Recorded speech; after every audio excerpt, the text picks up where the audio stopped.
Hello dear friends, how are you all? I am Astos and welcome you to channel Lecture of Engineering. So dear friend, in this session we are going to discuss about the preamble.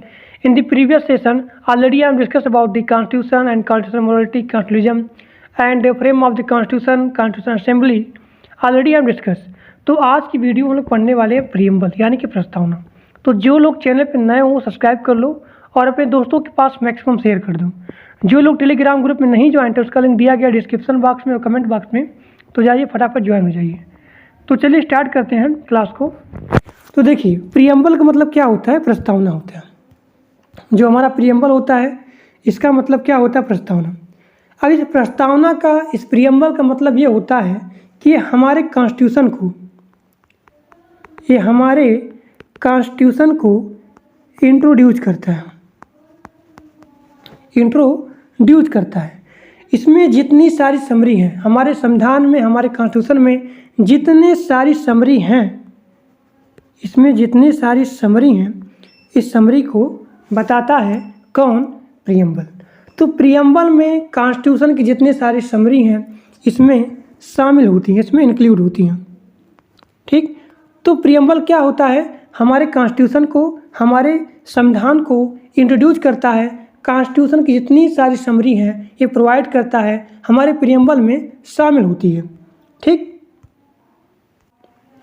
और जो preamble हमारा है, ये preamble constitution के purpose के बारे में, कि कॉन्स्टिट्यूशन का पर्पज क्या है, कॉन्स्टिट्यूशन का ऑब्जेक्टिव क्या है, कॉन्स्टिट्यूशन का पर्पज क्या है और कॉन्स्टिट्यूशन का ऑब्जेक्टिव क्या है, इसके बारे में बताता है प्रीएम्बल। ठीक, कॉन्स्टिट्यूशन के नेचर के बारे में बताता है। जो कॉन्स्टिट्यूशन का नेचर है, प्रकृति है, इसके बारे में बताता है कौन, प्रीएम्बल। ठीक, प्रस्तावना। तो प्रीएम्बल क्या होता है, हमारे संविधान के समरी को, हमारे संविधान को इंट्रोड्यूस करता है। प्रीएम्बल के कॉन्स्टिट्यूशन के पर्पज के बारे में, कॉन्स्टिट्यूशन का ऑब्जेक्टिव क्या है, कॉन्स्टिट्यूशन का नेचर क्या है, इसके बारे में बताता है प्रीएम्बल यानी कि प्रस्तावना।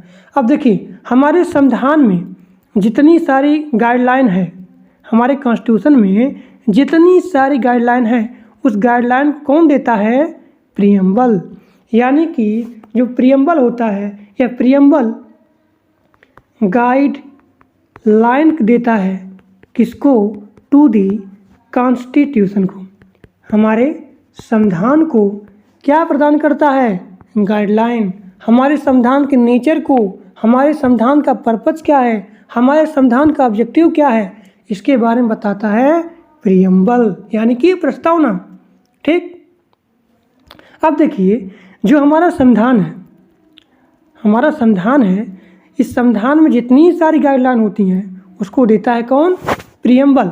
अब देखो अगर पूछा जाए, ये गवर्नमेंट एग्जाम में आता है कि हमारे जो प्रस्तावना है, प्रीएम्बल है, इस प्रीएम्बल को कहाँ से बोरो किया गया है, कहाँ से लिया गया है, तो प्रीएम्बल को यूएसए से लिया गया है।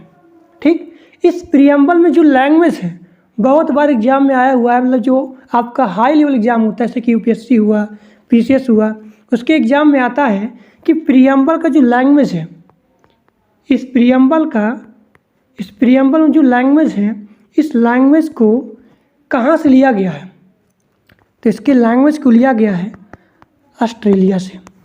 कहाँ से लिया गया है, ऑस्ट्रेलिया से। तो इतनी सारी बातें अपने एग्जाम में लिख देना कि प्रीएम्बल क्या होता है, प्रीएम्बल हमारे संविधान को इंट्रोड्यूस करता है, प्रीएम्बल हमारे नेचर को बताता है संविधान के, प्रीएम्बल बताता है कि कॉन्स्टिट्यूशन का नेचर क्या है, कॉन्स्टिट्यूशन का पर्पज क्या है, कॉन्स्टिट्यूशन का ऑब्जेक्टिव क्या है, इन सभी के बारे में हमारा प्रीएम्बल बताता है।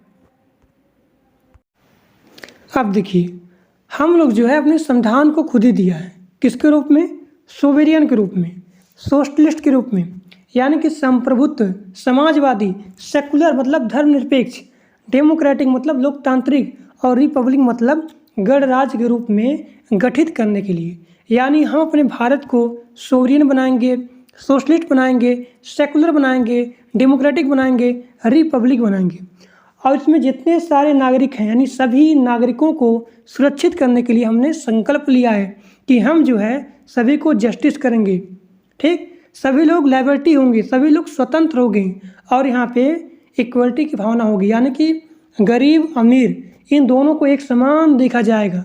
यानी जो आपका नियम है, जो आपका कानून है, उस कानून के आगे सभी लोग एक बराबर होंगे, इक्वलिटी होंगे और फ्रेटर्निटी के रूप में, यानी कि भाईचारा होगी आपस में। हिंदू मुस्लिम की बात नहीं होगी कि आप उच्च वर्ग हो, हम निम्न वर्ग हैं। सभी यहाँ पे मतलब भाईचारा के रूप में होंगे।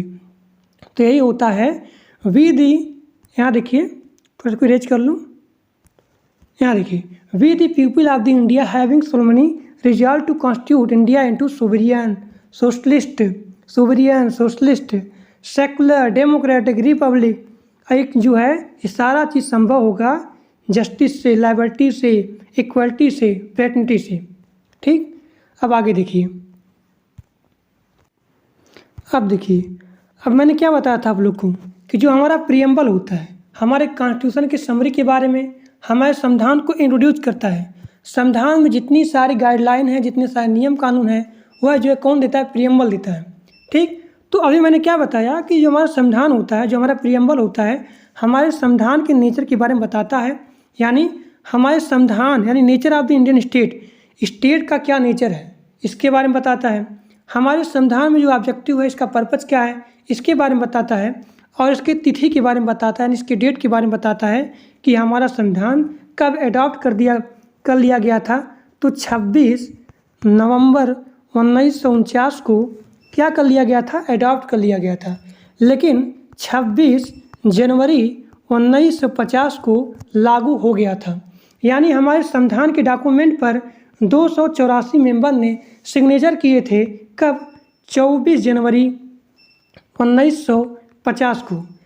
यहाँ देखिए, ये 24 जनवरी 1950 को हमारा जो संविधान है, उस संविधान के डॉक्यूमेंट पर 24 जनवरी 1950 को 284 मेंबर ने सिग्नेचर किया था, साइन किए थे, हस्ताक्षर किए थे। अब इसके 2 दिन बाद यानी कि 26 जनवरी 1950 को हमारा संविधान लागू हो गया था, इम्प्लीमेंट हो गया था। ओके, तो अभी मैंने क्या बताया आपको कि nature of the Indian state, यानी जो हमारा प्रियम्बल है वो nature of the Indian state के बारे में बताता है। अब nature of the Indian state में कुछ शब्द होते हैं, जैसे कि आपका हो गया सोवरियन मतलब संप्रभुत्व, सोशलिस्ट समाजवाद, सेकुलर मतलब धर्मनिरपेक्ष, डेमोक्रेटिक रिपब्लिक। यानी nature of the Indian state में ये सारे शब्द हैं, तो उनको बारी बारी करके देख लेते हैं। अब देखिए, पहला हमारा स्टार्ट होता है एक वर्ड जिसका नाम है सोवरियन। इस सोवरियन का मतलब होता है संप्रभुत्व। इसका मतलब क्या होता है कि जो हमारा भारत है वह इंटरनली मामलों में, इंटरनली मतलब आंतरिक मामलों में, और एक्सटर्नली मतलब बाहरी मामलों में, इन दोनों में यह क्या कर सकता है? यह एक नियम कानून बना सकता है, यहाँ पे डिस्कस ले सकता है, यहाँ कोई फैसला यह ले सकता है। यानी संप्रभुत्व का मतलब क्या है कि हमारा भारत, हमारा इंडिया एक्सटर्नली कंट्री के ऊपर कंट्रोल नहीं है। हम लोग क्या हैं? फ्रीडम है। और हमारे पास क्या है, मैं यहाँ बता दे रहा हूँ आप लोग को थोड़ा सा। ये देखिए, जो हमारा इंडिया है, संप्रभुत्व का मतलब देखिए क्या होता है। हमारा जो इंडिया है वह एक्सटर्नली और यहाँ पे इंटरनली, इन दोनों के मामले में कोई भी फैसला, कोई भी कानून बना सकता है। हमारा जो इंडिया है यह एक्सटर्नल देश के ऊपर यानी कि बाहरी कंट्री के कंट्रोल के अंदर नहीं है। यानी our India is not control to the external country, बाहरी देशों के कंट्रोल में नहीं है। यही मतलब होता है संप्रभुत्व का। और देखिए, और हमारे पास एक क्या है? एक फ्री सरकार है। यहाँ मैं लिख दे रहा हूँ, यहाँ पीपल लिख दे रहा हूँ। और हम लोग के पास और हम लोग के पास एक फ्री क्या है? गवर्नमेंट है, गवर्नमेंट। ठीक, यानी कि हम लोग क्या करते हैं? हम लोग देखिए, हम लोग यहाँ पे चुनते हैं रिप्रेजेंटेटिव को, यानी कि प्रतिनिधित्व को चुनते हैं।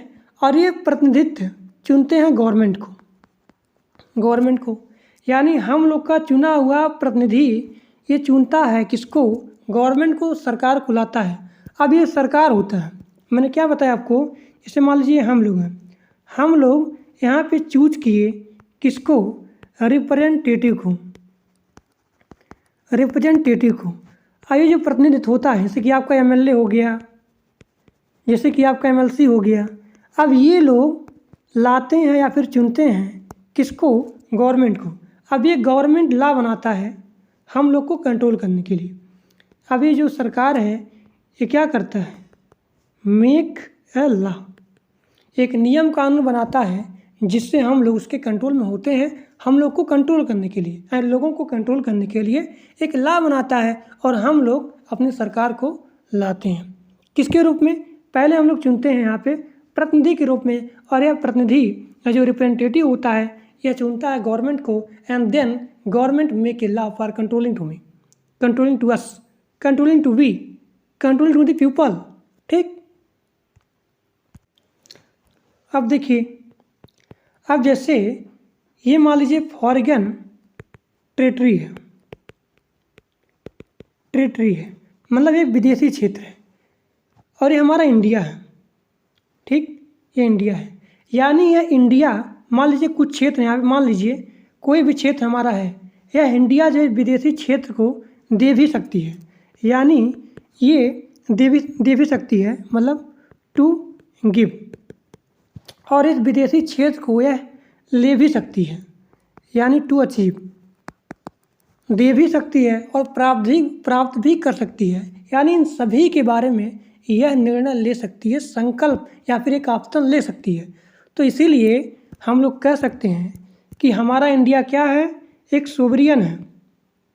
हमारा जो इंडिया है, हमारा जो प्यारा भारत है, प्यारा भारत, यह प्यारा भारत, यहाँ का जो गवर्नमेंट है, यह गवर्नमेंट किसी भी बाहरी देश, किसी भी एक्सटर्नल गवर्नमेंट इसको कोई भी निर्देश, कोई भी गाइडलाइन नहीं दे सकता, यानी कि यह जो है किसी के अंडर में नहीं है।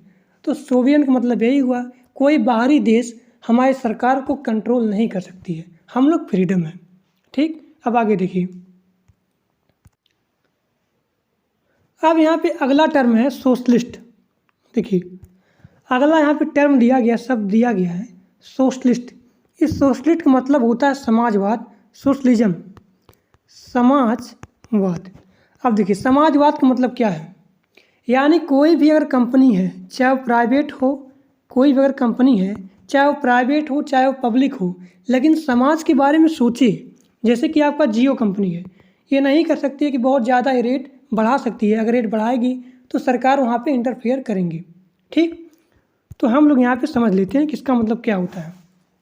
देखिए, ये यहाँ देखिए, कोई भी कंपनी है, ठीक, production and determination, production and distribution, इसके बारे में निर्णय लेता था कौन, किसके ओन में होता था, बाय स्टेट। ठीक, लेकिन जब से एक पॉलिसी आई है, कौन सी पॉलिसी, यहाँ देखिए, एक पॉलिसी आई थी industrial policy, industrial policy resolution,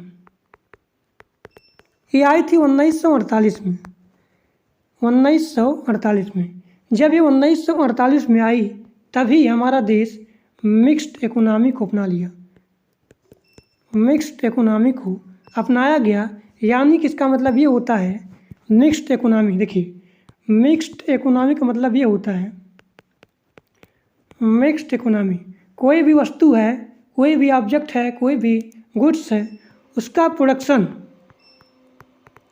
उसका प्राइस और उसको कैसे डिस्ट्रीब्यूट किया जाए, डिस्ट्रीब्यूशन, इन सभी के बारे में निर्णय पहले कौन लेता था, स्टेट लेता था, यानी कि एक गवर्नमेंट लेता था।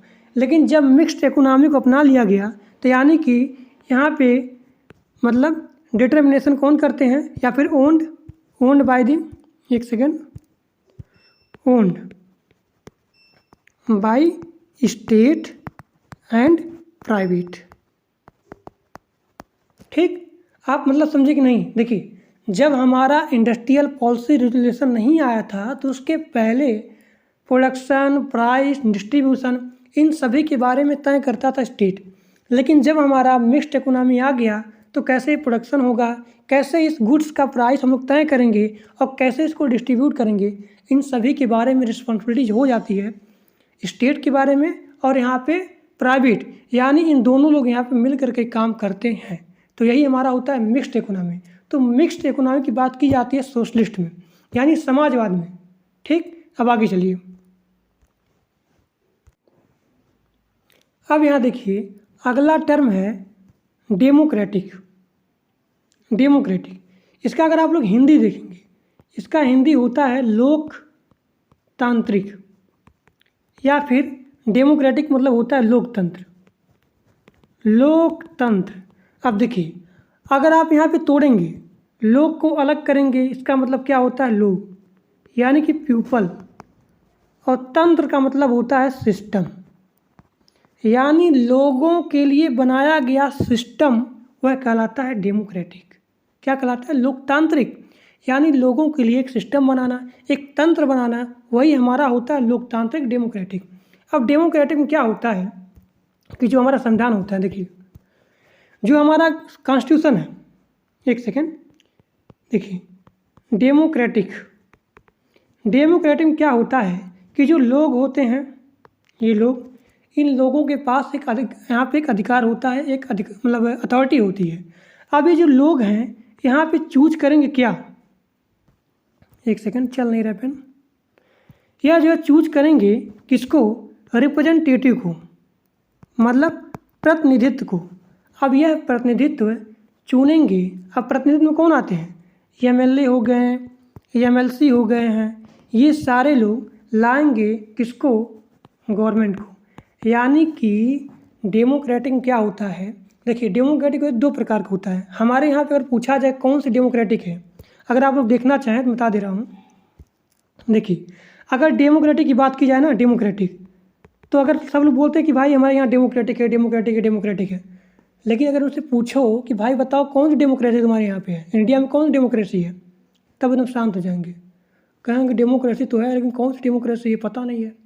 देखिए हमारे यहाँ पे, देखिए जो डेमोक्रेसी होती है ना, ये दो प्रकार की होती है। एक होती है डायरेक्ट डेमोक्रेसी, और एक होती है इनडायरेक्ट डेमोक्रेसी। ठीक, अभी इनडायरेक्ट डेमोक्रेसी दो प्रकार की होती है। एक होती है पार्लियामेंट्री डेमोक्रेसी, और एक होती है प्रेसिडेंटियल डेमोक्रेसी। तो हमारे यहाँ पे पार्लियामेंट्री डेमोक्रेसी है। अब पार्लियामेंट्री डेमोक्रेसी मतलब क्या हुआ, पार्लियामेंट्री डेमोक्रेसी, इसका मतलब क्या होता है कि यहाँ जो हेड ऑफ द स्टेट है, रियल में हेड ऑफ द स्टेट कौन है, गवर्नमेंट है, लेकिन जो nominal head of the state है वह प्रेसिडेंट है। तो अगर आपसे पूछा जाए कि बताओ भाई हमारे यहाँ पे कौन सी डेमोक्रेसी है, तो आपका आंसर होगा कि हमारे यहाँ पार्लियामेंट्री इनडायरेक्ट डेमोक्रेसी है। हमारे यहाँ पे पार्लियामेंट्री इनडायरेक्ट डेमोक्रेसी है। तो अब देखिए डेमोक्रेटिक मतलब क्या हो गया, हमने बता दिया, यानी इसका मतलब क्या हुआ। अब्राहम लिंकन ने क्या बोला था कि to the people, by the people, for the people, यानी कि लोगों के लिए सरकार, और लोगों, देखिए to the people, by the people, for the people, लोगों के लिए सरकार और लोगों के द्वारा सरकार।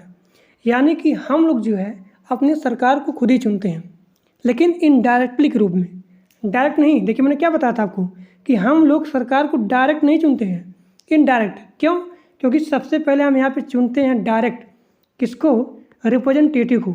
जैसे इसमें हो गए एमएलए हो गए और एमएलसी हो गए, अब इनको हम लोग डायरेक्ट चुनते हैं। अब ये लोग, यानी हमारा जो चुना हुआ प्रतिनिधि है, जो हमारा चुना हुआ रिप्रेजेंटेटिव है, वह चुनता है किसको, गवर्नमेंट को। यानी कि हम अपनी सरकार को डायरेक्ट चुनते नहीं हैं, इनडायरेक्ट चुनते हैं, क्योंकि हमारा जो चुना हुआ प्रतिनिधि होता है, जो हमारा इलेक्टेड रिप्रेजेंटेटिव होता है, यह जो है सरकार को चुनता है। ठीक, ये हो गया हमारा डेमोक्रेटिक। अब आइए बात करते हैं रिपब्लिक के बारे में। तो देखिए अगला जो शब्द है, अगला जो टर्म है, वो दिया गया है रिपब्लिक। अब रिपब्लिक क्या होता है? रिपब्लिक या डायरेक्ट अपोजिट है किसके? मोनार्की के। मोनार्की का मतलब ये होता है राजतंत्र। राजतंत्र, राजतंत्र में क्या होता है? यह वंशानुगत होता है, हेरेडिटरी होता है। यानी कि एक राजा है, एक राजा है। अब यह राजा अगर मान लीजिए मर जाएगा, इसके बाद राजा कौन बनेगा? उसका पुत्र, उसका सन, उसका बेटा बनेगा या फिर उसका बेटी बनेगी। यानी कि उस समय क्या होता था पहले कि वहाँ पे मोनार्की सिस्टम था, यानी कि राजतांत्रिक सिस्टम था। अब यानी उसमें क्या होता था? राजतांत्रिक सिस्टम में होता था कि यानी राजा के बाद उसका बेटा बनेगा, फिर उसका बेटा, फिर उसका बेटा, फिर उसका बेटा। ये होता है मोनार्की सिस्टम। तो मोनार्की सिस्टम क्या होता है? एक हेरिडिटरी होता है, यानी कि क्या होता है? वंशानुगत। अब देखिए, या तो उसका बेटा मर जाए तब फिर दूसरा पा जाए, लेकिन मोनार्की का मतलब क्या होता है? वंशानुगत होता है। यानी जो पहला सिस्टम होता था वो मोनार्की होता है। तो जो हमारा रिपब्लिक होता है, रिपब्लिक, यह रिपब्लिक क्या होता है? मोनार्की के डायरेक्टली अपोजिट होता है। यानी अब हमारे यहाँ पे मोनार्की सिस्टम नहीं है। थोड़ा इरेज कर दें उसको। देखिए, यानी जो रिपब्लिक है, गणराज्य है, इसका मतलब क्या है कि डायरेक्ट अपोजिट है किसके? मोनार्की के। मोनार्की यानी कि राजतंत्र के डायरेक्टली क्या है? अपोजिट है। जो राजतंत्र है ये डायरेक्टली अपोजिट है। अब राजतंत्र क्या होता है? राजतंत्र मतलब होता है हेरिडिटरी सिस्टम। हेरिडिटरी सिस्टम यानी एक राजा बना, उसके बाद उसका बेटा बनेगा, फिर उसका बेटा बनेगा, फिर उसका बेटा बनेगा। ये हमारा होता है मोनार्की सिस्टम। ठीक, लेकिन अब क्या होता है? अब यानी कि जो आपका हेड ऑफ द स्टेट है, जो आपका हेड ऑफ द गवर्नमेंट है, उसको हम लोग इनडायरेक्टली चुनते हैं। जैसे कि यहाँ पे प्रेसिडेंट ऑफ इंडिया हो गया। अब प्रेसिडेंट ऑफ द इंडिया क्या होता है कि इसको हम लोग यहाँ पे इनडायरेक्टली चुनते हैं। इसको बता दे रहा हूँ मैं आपको। देखो, जैसे कि प्रेसिडेंट ऑफ द इंडिया, मैं लिख दे रहा हूँ प्रेसिडेंट ऑफ द, चल नहीं रहा है पेन, इसी पे समझ लीजिए आप लोग। देखिए, रिपब्लिक मतलब क्या होता है कि यानी हमारे यहाँ पे मोनार्की सिस्टम नहीं है, यानी रिपब्लिक डायरेक्ट अपोजिट है किसके? यहाँ पे मोनार्की के। मैंने बता दिया आपको। जैसे कि हम लोग क्या करते हैं, अब यहाँ पे रिपब्लिक क्या है, यानी जो यहाँ पे हेड ऑफ द स्टेट है, यह लोगों के द्वारा इनडायरेक्ट चुना जाता है। इनडायरेक्ट इलेक्ट होता है, चुना जाता है। ठीक, जैसे मैंने एग्जांपल लिया प्रेसिडेंट ऑफ द इंडिया। अब प्रेसिडेंट ऑफ द इंडिया के इलेक्शन के लिए बनाया जाता है इलेक्टोरल कॉलेज। ठीक, और इस प्रेसिडेंट को एक टाइम दिया जाता है कि भाई इतने समय के लिए तुम रहोगे, इसके बाद चलो। ठीक, अब यानी इसका मतलब क्या हुआ? रिपब्लिक मतलब ये हुआ कि इसे प्रेसिडेंट ऑफ इंडिया है तो कोई भी, यानी कि every citizen of the India eligible to the become of the president of the India. ठीक, तो ये खत्म हो गया रिपब्लिक। तो मैंने पूरा बता दिया कि सोवरियन क्या होता है, सोशलिस्ट क्या होता है। ठीक, अभी एक चीज़ और बाकी है, सेकुलर बाकी है आपका।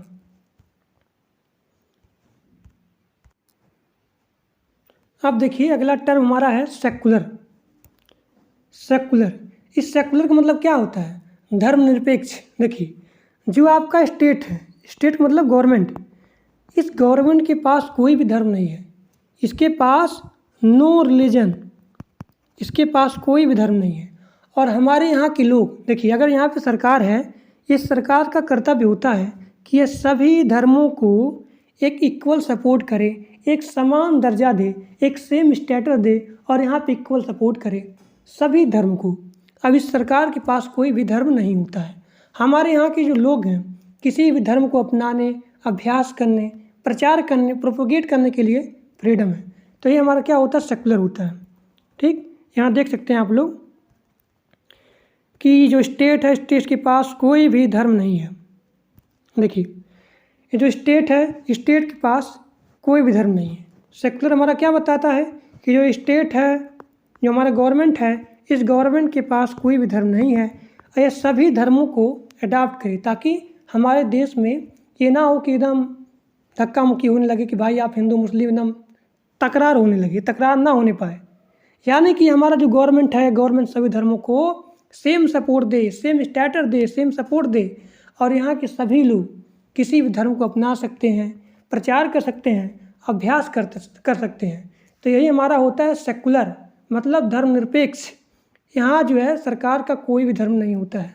ठीक, तो चलिए आज के लिए बस इतना ही। Thank for watching my video. अगर वीडियो अच्छा लगा तो लाइक करिए, सब्सक्राइब करिए और अपने दोस्तों के पास मैक्सिमम शेयर कर दीजिए। तो आज हमने पूरा देख लिया कि nature of the Indian state. मैंने क्या बताया था, प्रीएम्बल जो है हमारे nature of the Indian state के बारे में बताता है। इसमें मैंने पूरा बता दिया कि सोवरियन क्या होता है, सोशलिस्ट क्या होता है, सेकुलर क्या होता है, डेमोक्रेटिक क्या होती है और रिपब्लिक क्या होती है। इन सभी के बारे में मैंने पूरा का पूरा बता दिया। अगर आप लोग देखना चाहते हैं कि हमारा जो प्रीएम्बल था, देखिए एक चीज़ बहुत ज़्यादा इम्पॉर्टेंट है, प्रीएम्बल पेज एग्जाम में आ जाता है, गवर्नमेंट एग्जाम में। इस प्रीएम्बल पेज को किसने डिजाइन किया था, वो कौन पेंटर थे जो प्रस्तावना के पेज को डिजाइन किए थे?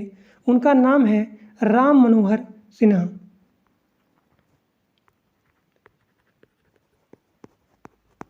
राम मनोहर सिन्हा। इस राम मनोहर सिन्हा ने प्रीएम्बल के पेज को क्या किया था, डिजाइन किया था। और एक बार आया था case, Kesavananda Bharati case, Kesavananda case. अब इस केशवानंद केस में बताया था कि आप प्रीएम्बल को चेंज यानी कि अमेंडमेंट कर सकते हो, लेकिन प्रीएम्बल के बेसिक स्ट्रक्चर को चेंज नहीं कर सकते हो। यानी जो हमारा प्रीएम्बल है, इस प्रीएम्बल के बेसिक स्ट्रक्चर को चेंज नहीं कर सकते हो। ये बताया गया था सुप्रीम कोर्ट के द्वारा, इन्होंने बताया था केशवानंद केस में। ठीक, और एक बात नोट कर लीजिएगा कि जो 42 अमेंडमेंट हुआ था, 42nd कॉन्स्टिट्यूशनल अमेंडमेंट, ये आया था 1976 में, 1976। इसमें 3 शब्द जोड़े गए थे, 3 शब्द जोड़े गए थे। वो पहला हमारा था यहाँ पे सोशलिस्ट। ये बात नोट कर लीजिएगा, सोशलिस्ट, क्योंकि सोशलिस्ट के स्थान पहले हमारा था सोशलिज्म था, समाजवाद था। लेकिन जब अमेंडमेंट हो गया था 42 अमेंडमेंट 1976, तब यहाँ पे आया था सोशलिस्ट यानी कि समाजवाद। उसके बाद सेकुलर और उसके बाद इंटीग्रिटी यानी कि अखंडता। यानी ये तीनों शब्द सेकुलर, मतलब कि यहाँ पे सोशलिस्ट हो गया, सेकुलर हो गया, इंटीग्रिटी हो गया। ये तीनों शब्द जो है, जो 42 अमेंडमेंट हुआ था 1976 में, तो इन तीनों शब्द को जोड़ा गया था। हमारा जो प्रीएम्बल पेज है वो किसने डिजाइन किया था, किसने डेकोरेट किया था? उनका नाम है राम मनोहर सिन्हा। अगर हम लोग बात करें objective of the Indian state, यहाँ देख लीजिए, objective of the Indian state बहुत ज़्यादा डिटेल्स में बता दिया आपको ताकि कोई भी दिक्कत ना हो। अगर पूछा जाए कि इंडियन स्टेट का ऑब्जेक्टिव क्या है, मैंने क्या बताया था कि जो हमारा प्रीएम्बल है वो बताता है nature of the Indian state. अब पूछा जाएगा अगर आपसे कि इंडियन स्टेट का ऑब्जेक्टिव क्या है, तो बता देना भाई, देखो इसका ऑब्जेक्टिव है जस्टिस, ठीक, इक्वलिटी है, ठीक, लाइबर्टी है, मतलब स्वतंत्र है, और यहाँ पे फ्रेटर्निटी। जस्टिस का मतलब क्या होता है, सोशल, इकोनॉमिकल और पॉलिटिकल, इन सभी के मामले में आपको यहाँ पे जस्टिस दी जाएगी, चाहे आप अमीर हो चाहे आप गरीब हो, कोई भी भेदभाव नहीं किया जाएगा। इक्वलिटी मतलब क्या होता है, समान, आप चाहे गरीब हो, चाहे आप उच्च वर्ग हो, चाहे आप समान वर्ग के हो, निम्न वर्ग के हो, कोई भेदभाव नहीं होगा। आप सभी लोग को, चाहे आपको मतलब गवर्नमेंट की बात हो, चाहे आपकी लॉ की बात हो, सभी को यहाँ पे बराबर दिया जाएगा अपॉर्चुनिटीज, स्टेटस। जैसे कि आपका रिलीजन हो गया, आप हिंदू हो चाहे मुस्लिम हो, लेकिन दोनों को यहाँ पे सपोर्ट किया जाएगा धर्म को। लिबर्टी मतलब क्या होता है, स्वतंत्रता होता है, थॉट हुआ, एक्सप्रेशन हुआ, बिलीफ हुआ, फेथ हुआ, वर्शिप हुआ, इन सभी के बारे में। फ्रेटर्निटी मतलब क्या होता है, भाईचारा के बारे में, assuring the dignity of the individual and the unity and the integrity of the nation. जैसे कि फ्रेटर्निटी समझ लो आप लोग क्या होता है, किताबी भाषा नहीं है। जैसे मान लीजिए आपका इंडिया है, अरे मान लीजिए पाकिस्तान इधर है, इस पाकिस्तान में दोनों मान लीजिए यहाँ पे झगड़ा हो गया, एकदम फाइटिंग हुआ। अब हमारे देश के लोग मतलब कोई भेदभाव नहीं देखेंगे कि भाई तुम हिंदू हो, तुम मुस्लिम हो, ये सब कोई नहीं देखेंगे। अगर कोई भी पाकिस्तान का लोग हमारे इंडिया में अटैक करते हैं तो हम तुरंत जूझ जाएंगे, मारने लगेंगे उसको। यानी इसका मतलब क्या हुआ कि आप यहाँ पे कोई नहीं देख रहे हो कि भाई आप तुम भाजपा के हो, तुम बीजेपी के हो, तुम मान लीजिए सपा के हो, या आप लोग कोई भी चीज़ यहाँ पे देख नहीं रहे हो। यानी इसका मतलब क्या हुआ कि हम लोग भाई भाई हो गए। क्या हुए? फ्रेटर्निटी हो गए। तो यही मतलब होता है फ्रेटर्निटी। तो अगर पूछा जाए कि objective of the Indian state का मतलब इसका ऑब्जेक्टिव क्या है, तो जस्टिस है, इक्वलिटी है, लाइबिलिटी है, फ्रेटर्निटी है। तो इंडियन स्टेट का ही हो गया ऑब्जेक्टिव। तो चलिए आज के लिए बस इतना ही। Thank for watching my video. Video अच्छा लगा तो लाइक करिए, सब्सक्राइब करिए और अपने दोस्तों के पास मैक्सिमम शेयर कर दीजिए। Thank you.